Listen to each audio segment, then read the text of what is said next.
దేవుడి దర్శనాన్ని అడ్డుకోవటం అరాచకం. చంద్రబాబుపై మాజీ ముఖ్యమంత్రి జగన్ ఆగ్రహం.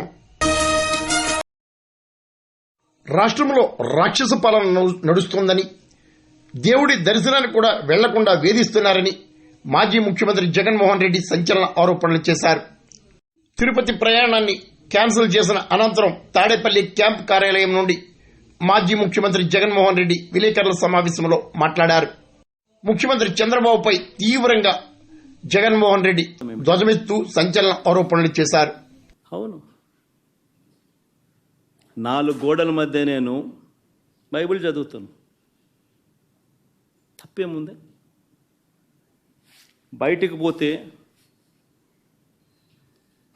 హిందూ సాంప్రదాయాలను నేను అనుసరిస్తాను, గౌరవిస్తాను.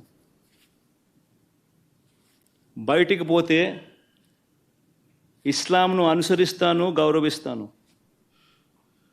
బయటికి పోతే సిక్కిజంను అనుసరిస్తాను, సిక్కిజంను నేను గౌరవిస్తాను. నా మతం ఏమిటని అడుగుతా ఉన్నారు. నా మతం మానవత్వం. డిక్లరేషన్లో రాసుకుంటానేమో రాసుకుంటా.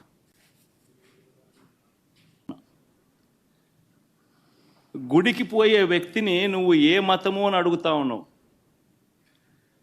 ఏ మతము అని చెప్పకపోతే గుడిలోకి ఎంటర్ కాకూడదు అని అంటా ఉన్నావు. సెక్యులర్ దేశం అని చెప్పి చెప్పుకుంటా ఉన్నాం.